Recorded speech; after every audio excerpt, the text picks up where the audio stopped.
Hello, everyone. Good afternoon. Thank you so much for joining us today for the latest research being unveiled by the CCMA. I'm Stephen Yap. I'm the research director here at CCMA. It's really my pleasure to share with you the latest piece of work that we've done, all on the topic of innovation. It's been a very, very popular topic. I can see there's quite a few of us dialed in today, and hopefully we'll share some useful information on this most universal topics. We all want to be innovative, but what is innovation and how do we become more innovative? So it's all about the what and it's all about the how. I'm here to share with you some answers to those questions. What is it and how can we be more innovative? I'm going to be joined as well by some people who participated in the research. So in about 20 minutes or so, I'll be welcoming Tracy, Kate, and Alan, who all took part in the research and shared their insights to discuss and debate the insights live with me after my presentation. So you may be familiar with the way we do research at the CCMA, but I'll just recap.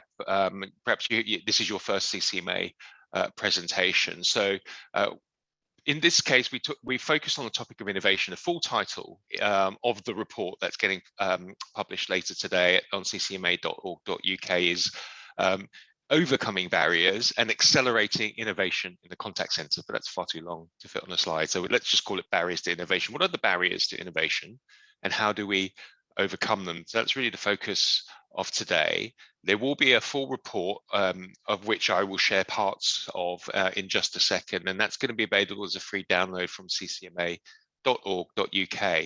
And the process that we went through to get to this is we had a series of discussions with people from across the CCMA membership. So we did a number of discussion groups just a few weeks ago. You can see some of the brands that were represented in the group. So pretty good mix, a pretty good cross section of brands, and really delighted that some of those brands and some of those leaders will be joining me shortly to talk about innovation and talk about the topics that we uncovered in the research. So I'm going to share with you first some of the highlights and some of the key findings on this topic of innovation.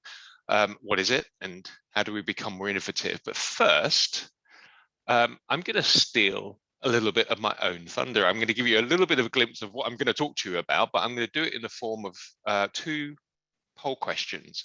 So this is where we get to play a little bit of family fortunes. I'm going to do a survey amongst everybody that's dialed in on this call. I'm going to ask you a question, and I'm really keen to understand if we can pull the very first question up right now. I'm really keen to understand from you, and you can see, hopefully you can all see.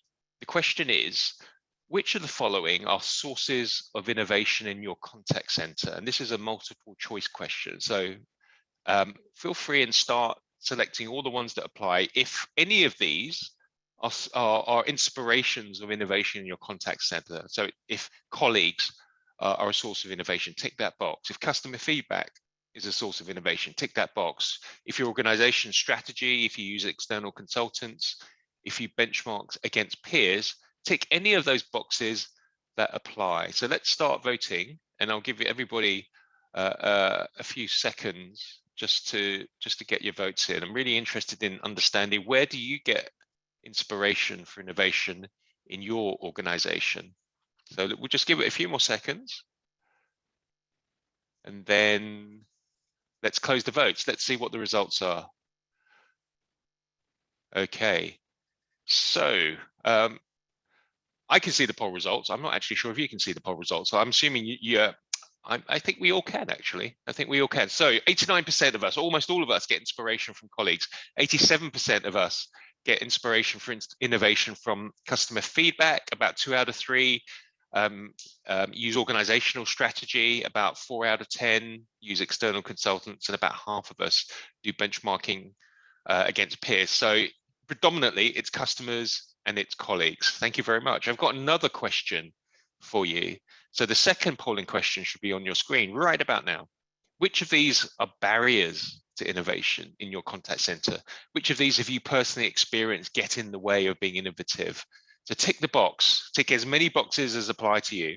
If you're seeing some reversion back to pre-pandemic thinking, tick that box. If you've ever seen cynicism because things have been tried and didn't work, If you think that your contact center has or is focusing on the wrong KPIs, if systems are a challenge, if the fragmentation of systems, if technology is a barrier, tick that box. Or if because perhaps your organization relies on third parties and it's difficult to join up with those third parties, and it's difficult to be innovative because of that reliance on things that and entities that you can't control, tick that box. So let's take a few seconds, just take a look through that list and tick the boxes if you think this is a barrier to innovation in your contact center. 5 more seconds. 4, 3, 2, 1. Let's see the results. Oh, interesting. Systems fragmentation is top. 79% of us say that systems fragmentation is a barrier to innovation. And that's followed by cynicism, 57%, followed by focusing on the wrong KPIs, 56%, reliance on third parties, 47%. So do you know what? What strikes me is actually the numbers are quite high. So many of us experience these barriers, particularly the technology barrier. And many of us, by the looks of it, are experiencing more than one of these barriers. So I have stolen a little bit of my own thunder because I've given you already some of the things that we're going to cover in my presentation now. Thank you so much for taking part in those polls. Hopefully that's given you, it's warmed you up a little bit and giving you a little bit of an idea of some of the things that we're covering in the research. And do make use of the chat function, do make use of the Q&As. We'll make sure to leave some time at the end of the hour to take your questions. So let's start with the definition of what is innovation. Actually, this is the easy part. It's actually not hard at all to define what innovation is. Here is my attempt at defining what innovation is. It's as simple as this. It's finding quicker, easier, cheaper ways for colleagues to help customers. That's my attempt at defining what innovation is. It's just ways to help colleagues help customers that are easier and or quicker and or cheaper.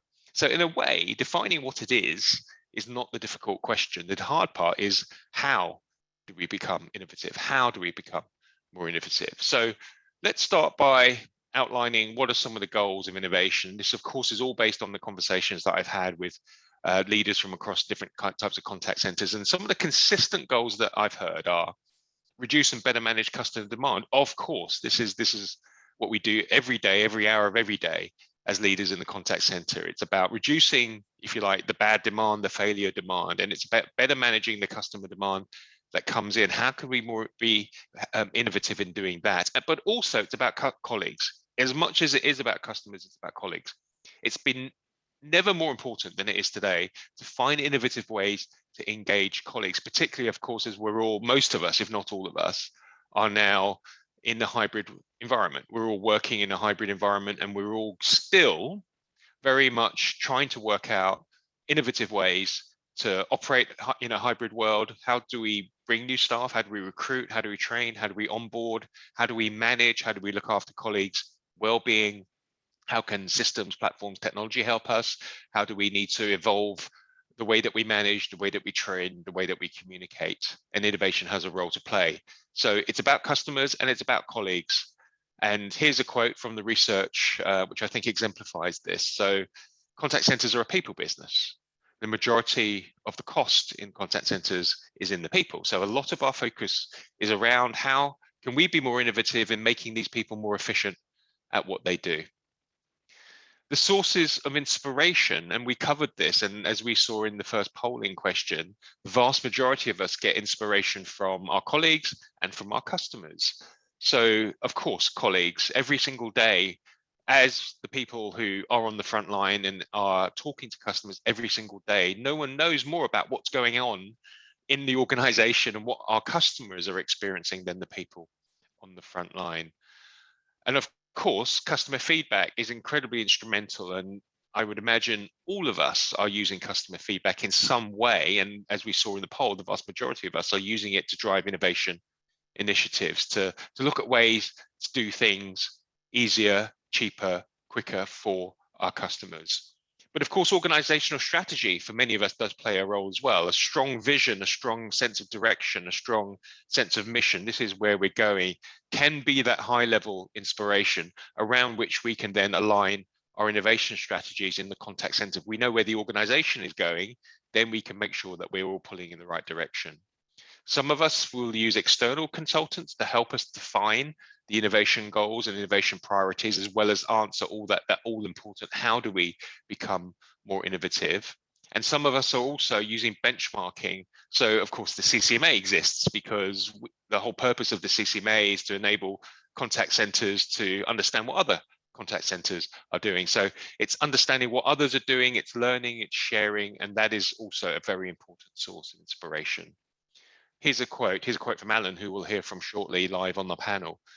So we're inviting our exec and our heads of the contact center to sit side by side with our people. We expect that one day of sitting side by side with one of our team will have as much impact as our monthly customer insight pack. And that's really powerful. And Alan isn't the only one who talked about bringing the leaders, the decision makers in the organization to the front line and getting them close in front of the customers and in front of our frontline colleagues, getting them to walk a mile in our shoes, spend a day in the life. That can be an incredibly powerful source of inspiration. And I just want to talk a little bit more about the power of engaging the front line. I think we all intuitively, as contact center leaders, understand why it's important to engage our own people and our own teams. But there were some really interesting principles and practices that emerged from the research that I just want to call out. So one of the advantages of working in the contact center is that you are close to innovation. And I would say that working in the contact center brings you closer to the customer and brings you closer to change, brings you closer to innovation and the outcomes of innovation and many other roles within organizations. There are a lot of roles in the organization where you're several layers removed, if you like, from seeing the impact of change.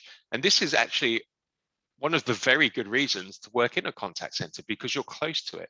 It can be really satisfying to know that something perhaps that you had input to, something that you pointed out, or you were part of a conversation that led to a change, and you can draw that solid line between your involvement on the front line and seeing a beneficial change being put into place in an organization. And it's actually a differentiator at a time when we all want and need differentiators for recruitment.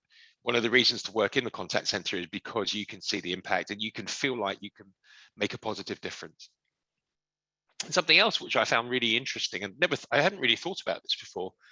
So I've done voice of customer, I've done customer research for a very long time. And one of the guiding principles of good customer feedback is you've got to close the loop with the customer. If you ask for the customer to give you your feedback, you've got to be willing, and particularly if they call out something that needs action, you've got to be willing to close the loop. You've got to be willing to go back to the customer and tell them what you've done and communicate with them. And exactly the same principle applies and is a best practice when it comes to colleagues. It's absolutely essential to close the loop. If you invite your colleagues to give you suggestions, and there can be no doubt in every single contact center, if you ask people on the front line to give you suggestions, there's going to be a lot of suggestions. There's going to be a lot of input. There's going to be a lot of opinion from the front line. There's no question that is a reality in every organization. But before you open up the taps, if you like, before you open up the fire hose, just pause and think, actually, what can we do with this feedback? Are we in a position to act on this feedback? And are we in a position to communicate back to our colleagues what we've done and how their feedback is being used? Because that is so important. That is so important. If we, just as with customers, if we invite the feedback from colleagues and then it just doesn't go anywhere, or they don't understand, or we don't communicate back how their feedback has been taken on board, then that's not ideal. That they will probably not give us feedback the next time. That will breed the sort of cynicism that I'll talk about later on in my presentation. But when you do it right, just as closing the loop helps to strengthen the customer relationship after customer contact, closing the loop with colleagues after colleague feedback has been solicited brings colleagues on that journey. So when engaging the front line, think about how you're closing the loop and think about how you're managing that feedback process in a way that allows you to efficiently communicate back. So here's the quote from one of the research participants in the contact center: everybody can influence change and make a difference to the customer experience. That helps us retain people and helps us keep them engaged, and it's a reason to work in the contact center. So those are some of the characteristics of innovation, and those are some of the ways that you can canvas different sources of inspiration for innovation. What are some of the things that get in the way? So we already saw in the second poll question that systems seem to be close, if not top of the list in terms of barriers. So reverting to pre-pandemic thinking is something that I'm hearing from not everybody, but it does seem to be something that is happening. And I think it's understandable when we're in a challenging economic situation, when many organizations as well as customers and people are feeling the pinch of rapid inflation. There is a temptation to go back to, oh, let's just go back to voice, let's just go back to email. There is a temptation to almost forget about all of the great work that's been done over the last 3 years, because it's complex, it's hard, it can be hard to manage, and it can cost money. And in a way, it's almost easier to think, oh, let's just go back to what we were doing before. And I'm hearing from in some quarters that there is a risk that we're going backwards. So it's really important to not go backwards, because we've made such good progress over the last couple of years, and we absolutely need to build on that, even if it can be messy and it can be hard to manage. So particularly in organizations where people have been there a long time, naturally, people have seen different leaderships come and go. There is, and perhaps we were all familiar with this, just to a certain degree, there can be the risk of cynicism when perhaps a CEO has come in and tried something and it didn't work, and then a different CEO came in and wanted to try something different. I think for those of us who've been around for a while, we all recognize the signs of this. Or maybe, as I mentioned earlier, we haven't closed the loop. The organization hasn't closed the loop. We're all familiar with surveys, and as customers, there's a risk of survey fatigue, because we were asked for our opinions, and where does it all go? What does the organization do? I don't see any change. And the same thing can happen with colleagues as well. If we're asking for colleagues for their opinions and yet there's no change that comes off of the back of those opinions, there is a risk that cynicism can breed. Focusing on the wrong KPIs. So one example of this is average handling time. If you're continuing to use average handling time to measure your frontline advisors, and if you're continuing to encourage your advisors to minimize their average handling time, the chances are you're encouraging the wrong behaviors, and you're encouraging behaviors that are the opposite of innovation, particularly in the current environment where we know that calls are taking longer, and we need to allow calls to take longer because our customers need more help than ever before. And systems fragmentation. This can take a number of different forms, but the reality is most of us, if not all of us, experience fragmentation. We have to navigate, our people have to navigate, and they have to be adept at switching between screens just to get things done. And it's hard to be innovative. It's hard to think about what is the next level when you're actually struggling just to do your day-to-day work. It's hard to get your head above the parapet when you're struggling with technology challenges day to day. And as we saw in the poll question, this affects an awful lot of us. And I think it's fair to say this is really quite a universal challenge. We need to get our system better. We need to have more integration within our systems in order to really accelerate innovation. And many of us do rely on third parties. If you're a retailer, if you're any type of organization that relies on delivery services, unless you're Amazon, most of us are not Amazon with our own in-house delivery capability. We rely on logistics partners as one example. We all know the challenges that continue to exist around supply chains and lack of visibility and control over supply chains, as well as fulfillment and delivery chains. And it's that lack of visibility and that lack of control that can create challenges with innovation. We all want to deliver a better colleague and customer experience, but if we don't control that chain, that can be a real barrier. So just a quote here around KPIs. If you move away from things like AHT still has a role to play in resource planning. Do not get me wrong. AHT is it's a resource planning metric. It's still very valuable in that context. But if we move away from using AHT and as an advisor metric to focus on customer experience measures such as first contact resolution, then we're going to get to the right behaviors. We'll get further along the right path to innovation. How do you know when you're innovative? So let me ask you if you recognize any of these signs. Would you say that your organization, your contact center has any of these signs? Well, do you have organizational vision? Are you part of an organization that has a clear vision, has a vision that you buy into, that you find inspiring, and which you can align your contact center strategy against? Do you know where you're going? In other words, knowing where you're going is a really important part of innovation. Having said that, sometimes cynicism can come about because of a revolving door of strategies and leaderships. It's also true that new people and fresh thinking does inspire innovation. It's no coincidence, I think, that we are seeing an influx of people from non-traditional customer service, customer experience backgrounds, people from marketing, people from strategy coming into contact center roles, because these people bring a different perspective and they bring fresh thinking, and in a way they're not encumbered perhaps by some of the traditional thinking, and they it's easier if you haven't grown up in that world to actually look at things in a different way. And do you understand the business case? It's easier in some organizations than it is in others. If you're in an organization that is naturally customer centric, if you're in an organization where your leadership is naturally customer orientated, you probably don't have to work that hard to make the business case. But in some organizations, you do have to. You have to justify the return on investment. So whether it comes intuitively and naturally, or whether you work hard to justify the business case, innovation can only happen when the organization and the people who sign off on the budgets and the investments understand the value. And this is really hard to do. This is really, really hard to do, particularly right now when it feels like it's hard to know what's happening next quarter, let alone beyond that. But one way to be innovative is to keep an eye, or half an eye, or an eyebrow above the parapet, and start, and think 2 steps ahead. Think about the long term. And this is incredibly hard to do because we are by our nature operational, and by our nature focused on the day-to-day, and we've all got fires to fight in the day-to-day. But to be innovative, we've also got to balance that with the need to be strategic and to think longer term and to know where we're going. So here's an example of organizational vision and planning for the longer term.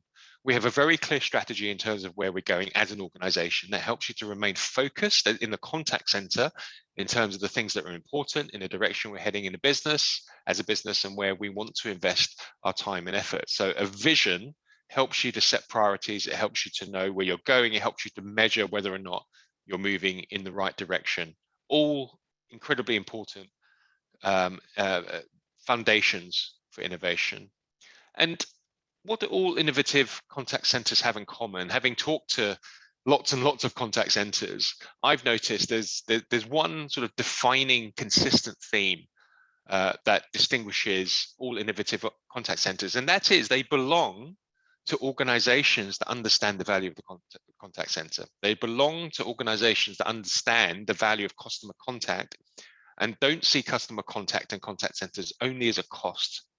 So when organizations recognize that contact isn't just a cost, but actually delivers value, and there are many ways to demonstrate that value, but it's when you get that reframing from cost to value, those are conditions and those are organizations, those are cultures in which innovation tends to flourish. As long as an organization just sees a contact center as just being a cost center, it's actually very hard. It's really hard to be innovative.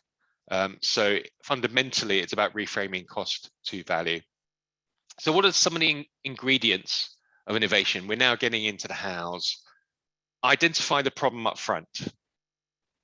It's actually easier than you might think to end up finding a solution in search of a problem.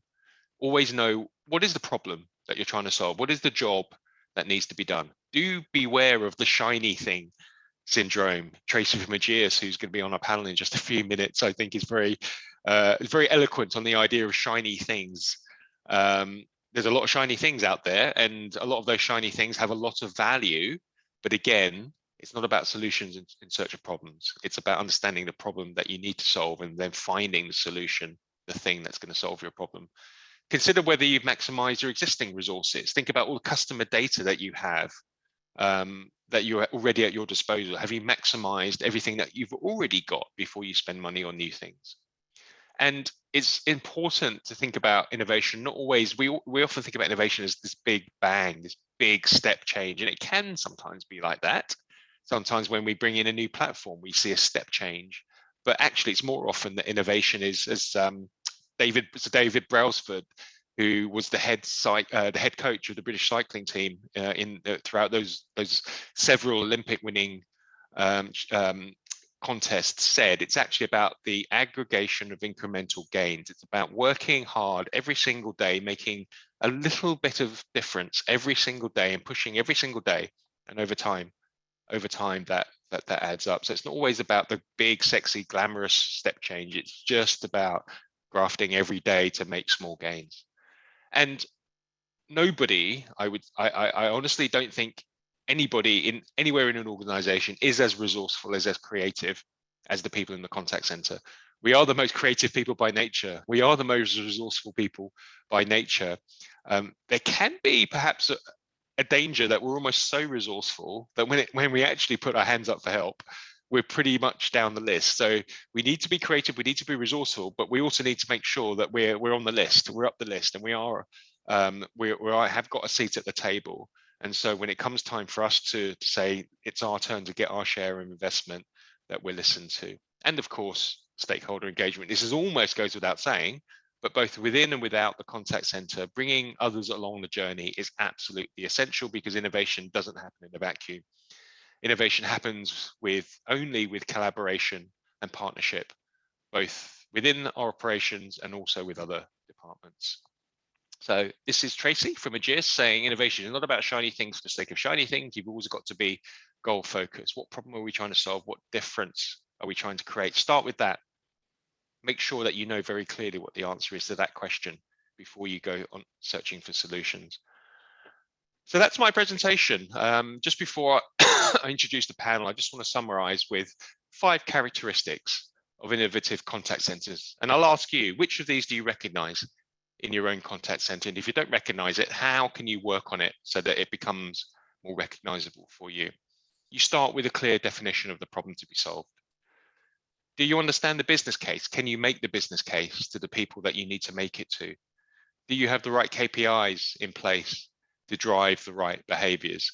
Do you not only listen to your colleagues, but do you communicate back and close the loop with your colleagues to bring them on the journey and share back with them how their feedback has been used? And do you regularly and effectively engage across your organization to secure buy-in from across the organization and collaboration across the organization? Is there a table, and do you have a seat at it? So that's my presentation. Now it's my pleasure to welcome Tracy, Alan, and Kate to come on screen and come on to the mic. Hello. Hi. Hi. Hi, everyone. Hiya. Hiya. So thank you so much for joining us today. Thanks, of course, Kate, Tracy, Alan, for being a part of this research and contributing to some of the things that I've talked about. So I'm gonna throw this question out, and I'll make sure that all 3 of you have a chance to answer this question. But maybe I'll start with you, Alan, if that's okay. So we've talked about some of the drivers and, if you like, the inspirations. We talked about some of the barriers. Which of the drivers and the barriers really sort of resonate with you, and the ones that you see most day to day? Alan. Yeah, probably for me, our biggest barrier right now is, well, you could see it as a barrier, but trying to get support from a development point of view. We've just replatformed our website. We're in the process of rolling it out. It looks much better than it did, and it's got much more capability, but that means that, you know, other priorities are pushed further down the list. And I think that what we could have done is say, okay, well, we'll just wait for things to happen. So I've taken a little bit of a different approach and thought, okay, well, let's start looking further ahead. So let's focus on what we can control right now. So I think I mentioned it to you before that we've had our existing AI platform for 5 years, but we've only started making real use of it in the last 18 months. So we looked at what we had, and we've built it, and we've grown it, and we've developed it, and we're now in probably the best position we've been in for a couple of years. And so I think focus on what you've got control of right now, and then start thinking towards the future. And I think it's sometimes we're waiting for other people to give us a green light. And I think that if you continue doing that, then you're not going to move forward, you're not going to progress. You know, focus on what you can control right now, focus on what you can influence right now, and then make sure the other things are prioritized for the future. Thanks, Alan. Tracy, let's come to you. Same question. The drivers, inspirations, and barriers. What are the things that you see day to day? I think a lot of the driver of change is about, what is your organizational strategy and focus? What do they expect and need from you as a contact center? And that really focuses the mind, therefore, on what are the problems that we're trying to solve, and to move forward. And it also helps you, I think, focus and prioritize, because there are so many different things that you've got an opportunity to improve or fix in a contact center. And therefore, you've got to be really, really ruthless about how you spend your time in order to make that biggest difference. We've found speech analytics to be really, really useful in that space, because it helps us understand our contact center demand, both value and failure demand, and then actually focus on where are the biggest opportunities. So I think focusing and prioritizing is really important. I think bringing people with you through a change is also critical, because change can be really threatening and scary. And if you don't really think about that change management and help people understand how that change is going to benefit them and their customers, you will find resistance. So it's critical to manage that. And part of the way that you do that is to bring the frontline teams in to help you really understand a problem and also work with you to find the right solution. Thanks, Tracy. I'm just going to stay with that before we go to Kate. I just want to ask you, just to build on that a little bit, what are some of the sort of, the ways in which you see resistance to change? How does that play out, in your world? What are some of the objections that you often receive?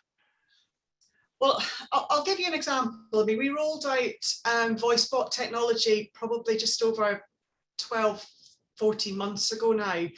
And the coming of the bots could feel really threatening to people's jobs.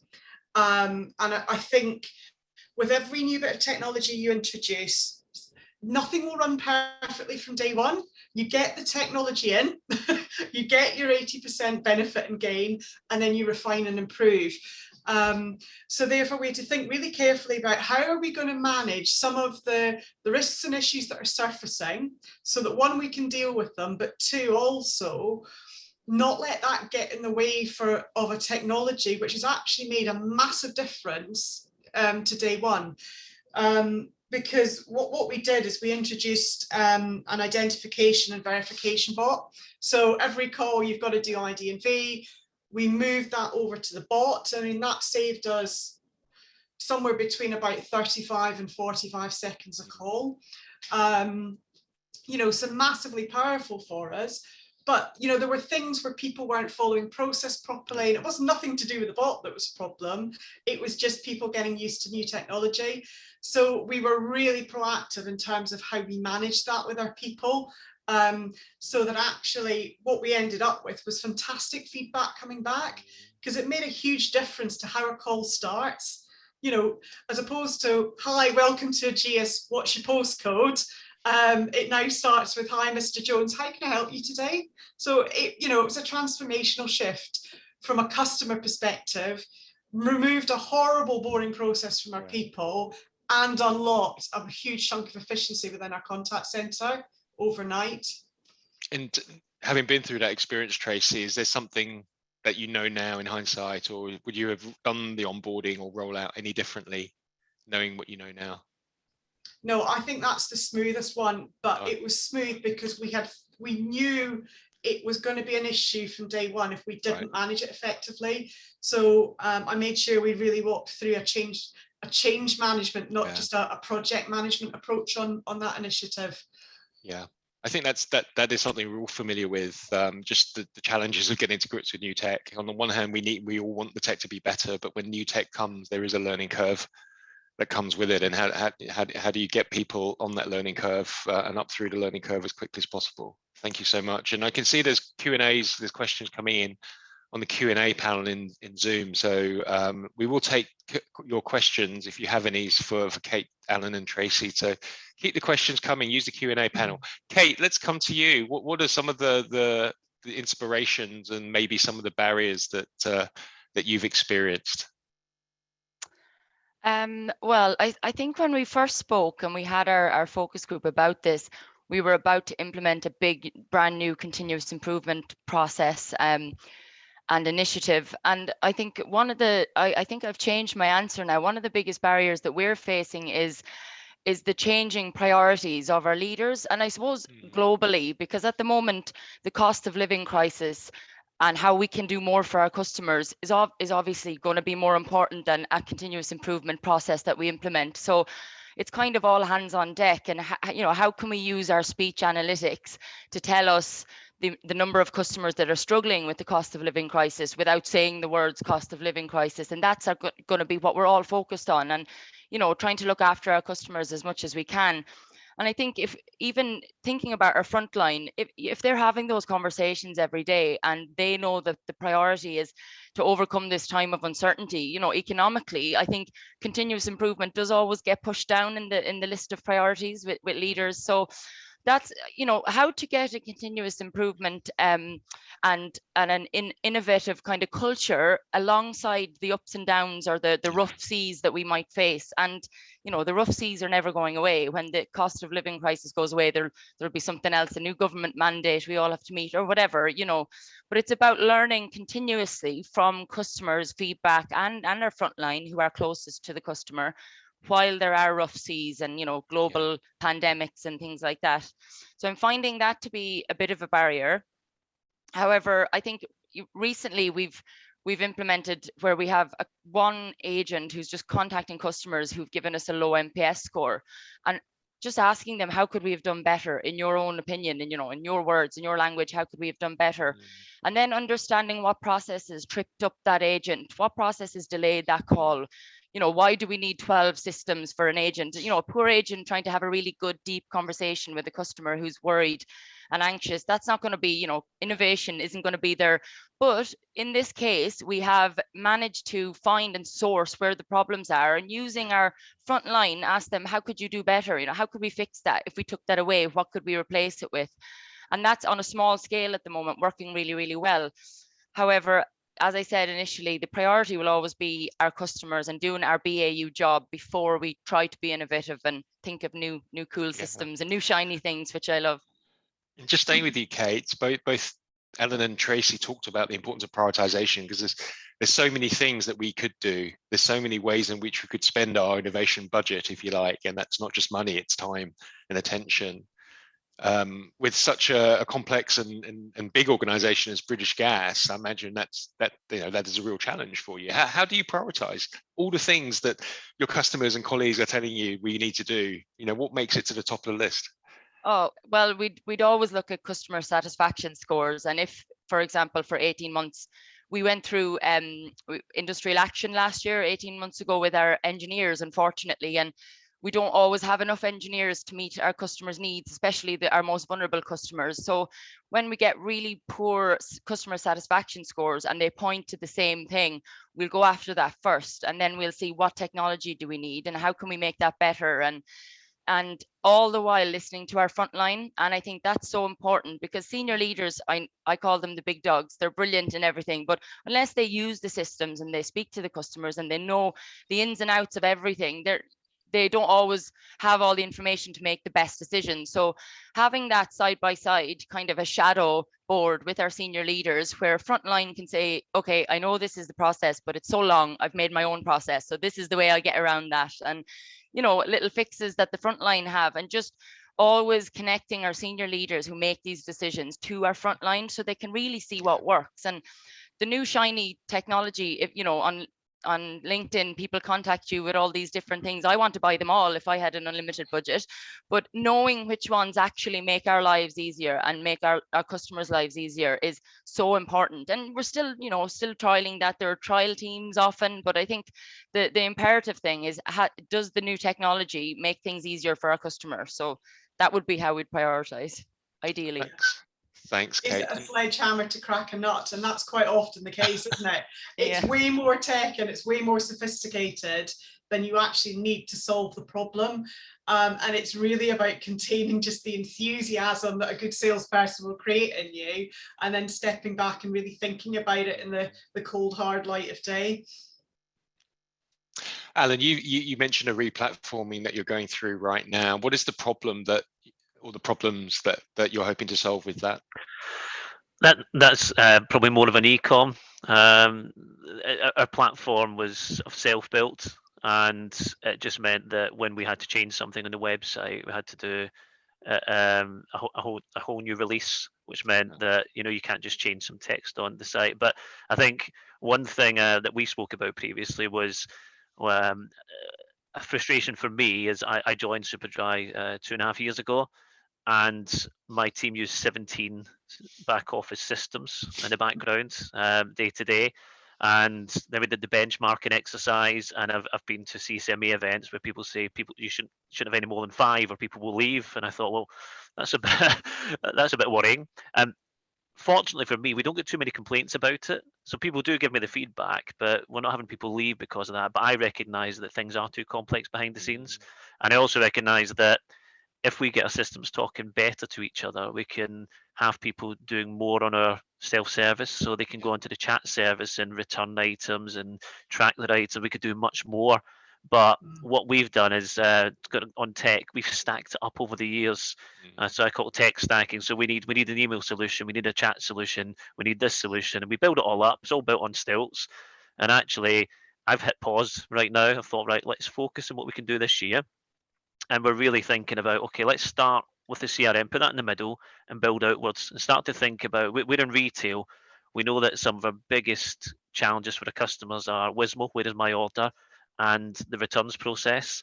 So let's think about, rather than just buying tech to put a sticky plaster over something or make something better for a year, in 3 to 5 years, how will our customers be interacting with us? What technology will they be using? TikTok seems to be taking off. Is that going to be something we're going to be using more of in 3 to 5 years? Let's think about how our customers are going to be, put them right at the center and build outwards rather than continually stacking up this tech, because when things break, generally somewhere in that stack it's gone wrong, and then we've got to dig down to try and find it. So we just hit that pause button and let's think about innovating for 3 to 5 years time, and we want to be the best. Everyone wants to be the best, but that's what we're aiming for. That's a very tech stacking is really difficult to unpick, because what you've done over the years is find really cheap, cost-effective solutions for individual problems, and then when you want to start to create more of an omni-channel solution, those bigger beasts tend to be more expensive. Yes. and therefore to create a compelling business case in that is incredibly tough. Just on, it'll be better and easier for our customers and our people. Yeah, that's one of the challenges we're coming up against. One thing I have done a bit differently this year, though, is it used to be me looking for the solutions, and I sat down with our chief technology officer and our chief architect about 4 months ago and said, "You're the IT guys. You tell me what we can do to make the customer experience better," and they really liked that. And so we're now working really closely to build that roadmap. Whereas before, the roadmap was me asking for, how do we do this? Whereas now they're going to tell me what we can do, and it's a real sort of gear shift for us, that IT are driving innovation in the contact center rather than always being me trying to do it, or my team trying to do it. That's a great case study. There's a term that gets used a lot in IT and by IT people, which is technical debt. And it's the idea of building and sort of sticking plasters on top of sticking plasters. And if you keep on implementing short-term solutions to your technology, you're just creating a much bigger problem, a more expensive problem for you later. So at some point, you've got to hit pause, unless, or it'll all come crashing down. We've got some brilliant questions through the Q&A panel, which I'd like to get to now, actually. And the first one I'm going to direct at you, Tracy, if that's okay. So a question from Jason. Thanks, Jason. So Jason asks, innovation is tough in the current environment where costs are being heavily managed. How would you drive innovation in this type of environment? That's for you, Tracy. So yeah, it is tough, and therefore you need to just, again, be really, really focused on what problem they're trying to solve, and then actually just empower your people to go use their creativity. Because I think a lot of what we do in contact centres is about creative problem solving. There are, my team hate the phrase, but there are more than one way to skin a cat, and therefore actually, what are all of your options to solve the problem? And I wouldn't even ask them to bring me a perfect solution, because I think you've got to look at the 80-20. Get me something that can deliver an outcome quickly that will get us 80% of the way there. And it's then our choice to, as to how much refinement and improvement is worthwhile doing to that solution. And I do think people kind of almost get hooked up with getting to an absolutely perfect solution that solves all your problems. It takes a really long time to get there. You might never get it across the line, whereas actually lots of small and incremental improvements over a period of time will create a substantive shift and transformation into your contact centre. Thank you, Tracy. We've got a question from Patrick Coleman. Thanks, Patrick. And perhaps I'll direct this one to you, Kate. So Patrick asks, the question that always gets asked for innovation initiatives is, what's it worth? What's the return on investment? If solving the problem or exploiting the innovation opportunity is worth enough, that's the foundation for a strong business case. But then the finance director, the CFO, will also want to see that the company can realize the benefits easily too. So Kate, in your experience, and I'm deliberately asking you because I think it might be actually harder to do in an organization like British Gas to demonstrate ROI. What examples of have you seen that have worked in terms of demonstrating return on investment and answering that sort of $1 million question, what's it worth? Well, I definitely don't go near any of the numbers with the analysts, so I stay well away from that. So I can't give you any figures, but I mean, it's absolutely invaluable. And if we could have our way, we'd have an innovation, something that spurs us on or encourages us to be innovative in our thinking every single day. Unfortunately, that's not how it works. But I think I have a good example actually of where it's not always about technology innovation in the contact center. We had a team leader who solved a problem, and it seemed really simple, solved a problem and how we can resolve more customer complaints. So we were leaving thousands of complaints unresolved because our frontline weren't empowered to offer a solution that the customer was happy with and we were happy with.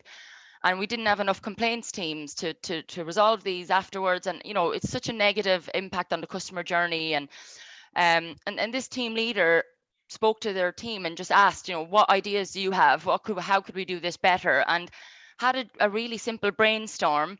And they came up with a bit of a gatekeeping exercise whereby if someone really struggled to resolve a customer's complaint, they would ask one person on the team or their team leader just for a bit of support before they passed it to our complaints team. I think they ended up closing over 90% of their complaints, and it's now the new process that we have. And in the contact center, and celebrating that, so the return on investment there, massive. We don't have to pay all these complaints teams overtime and triple time on bank holidays, and because we have less complaints because we're solving for our customers. And that for me was huge. We didn't need any technology or anything. It was just using the creativity of the people we have working for us, and they can be really creative when you give them that encouragement and empower them. And then celebrating that shows all the front line that your opinion is so important. And I think that team leader was included in every newsletter for a few months. And our Chris O'Shea, people called out their name in different town halls, and that's so important to show our guys we do listen, and we have closed the loop by actually changing our whole process because of something you tried and it worked. And just back to the customer, our most important, I always say the customer is my boss and pays my wages. The customer having more complaints resolved for them because of the innovative thinking of our frontline, I think that's brilliant as well. So I don't know the numbers, but I'm sure there's a massive return on investment there. I'm just going to stay with you with another question, if we could, Kate, which is related to what you've just said. So we've got a question. What's the biggest barrier to empowering frontline staff? What gets in the way? I would say absolute time and the pressure, time, volume. At the moment, we're in the summer period, so we have less boilers breaking down across the UK. So we have a little bit more time to offer that investment time to our frontline. If it's 5 minutes in the morning to say, what went wrong for you guys yesterday? How do you think we could actually bypass that and overcome that? And, I know that you said that system broke down, but did anyone else have that problem? Did that crash for you? And having those discussions and free thinking and thought and brainstorming time. And then in winter, we don't have that time. We have boilers breaking down. Our customers really need us. It's so important that we're not sitting around brainstorming when a customer could be 89 years of age living on their own with a boiler broken down. So I think it's that demand, and always we always have to be there for our customer. But when we have a bit of time, like now in the summer, you know, really gets the juices flowing. We really start to have those good conversations, and things start getting fixed. So it's a good routine to be in if we're prepared for winter when our customers need us the most. Thank you so much. Got a question from Chloe, which I'll direct to Alan in the first instance. So Chloe asks, can we give any tips on how to change the mindset of the organization from customer service as a cost to customer service as a value add? Was there a light bulb moment or a story or a journey which really helped change the course?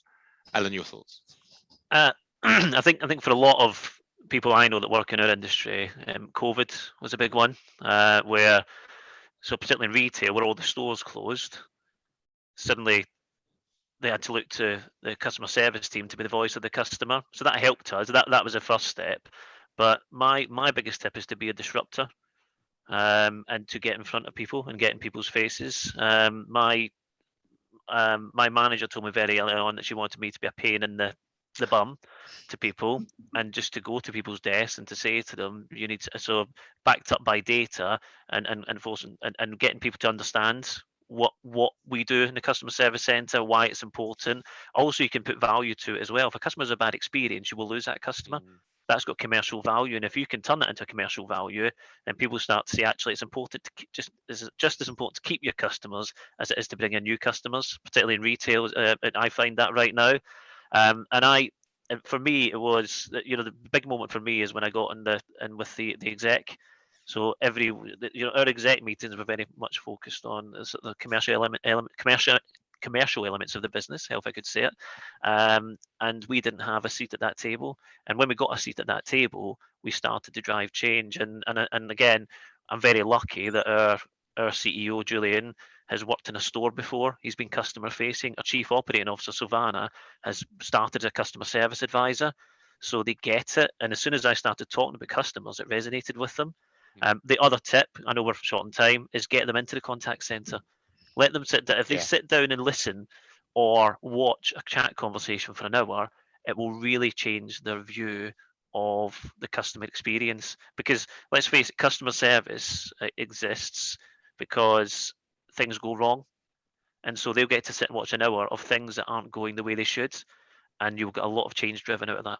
And that is, well, those would be my tips. Thank you, Alan.